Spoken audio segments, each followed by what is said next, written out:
everyone. Thank you so much for joining us today. My name is Darla Bardine, and I serve as the Executive Director of the National Network for Youth. On behalf of our organization and our nationwide network of youth service providers, advocates, schools, and young leaders with lived experience, thank you for being here for this important conversation. We are grateful to our Congressional champions, Senator Angela Alsobrooks and Katie Britt, for their leadership in addressing homelessness among children, youth, and families, and for co-leading the Homeless Children and Youth Act here in the Senate. At the National Network for Youth, our mission is simple but urgent: to transform systems so that no young person in America experiences homelessness. And if we're serious about significantly reducing homelessness in this country, we must start earlier. Because homelessness doesn't always begin in adulthood. For many people who experience chronic homelessness later in life, the pathway begins much earlier, in childhood, in adolescence, in young adulthood. Across the United States, millions of young people experience homelessness every year. 1 in 10, 13 to 17, 1 in 30, 13 to 17-year-olds, and 1 in 10, 18 to 25-year-olds. Public schools identified nearly 1.4 million children and youth experiencing homelessness during the most recent school year under the McKinney-Vento Education for Homeless Children and Youth program. But most of these young people are not living in shelters or on the street. They are experiencing what we call hidden homelessness. They may be sleeping on someone's couch, staying temporarily with a friend, or living in a motel. These children, youth, and families are homeless.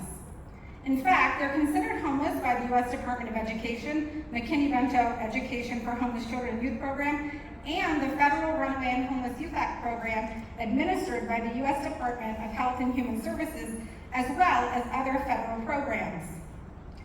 But they are not considered homeless by the largest federal program responsible for serving those experiencing homelessness, the U.S. Department of Housing and Urban Development Homeless Assistance Program.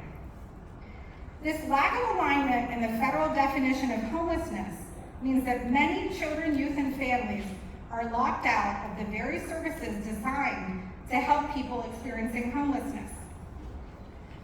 For providers on the ground, this creates an impossible situation.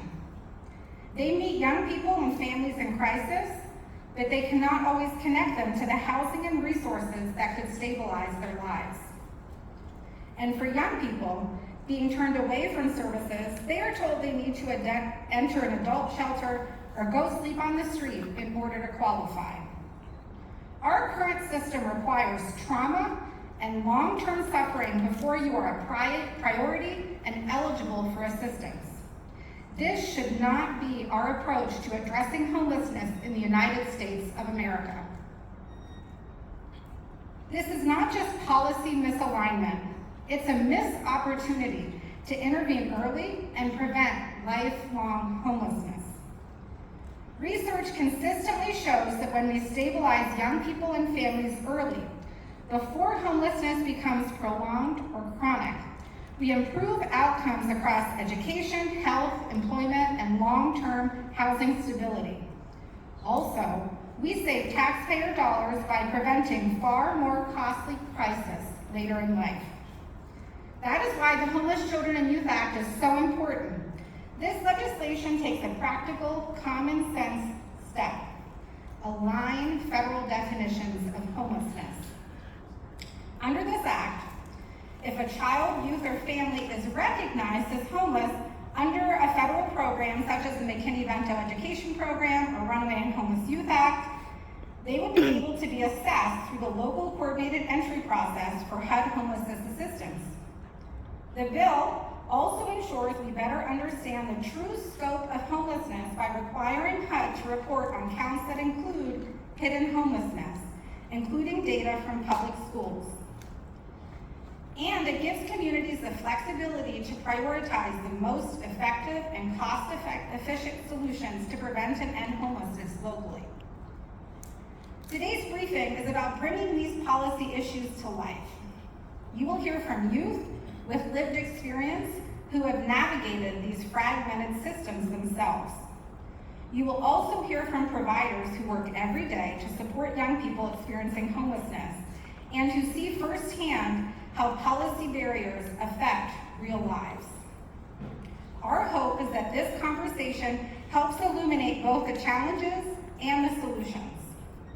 Because if we truly want to end chronic homelessness in America, we must first close the pipeline that leads young people into it. And that begins with recognizing all forms of homelessness and ensuring children, youth, and families can access the help they need when they need it.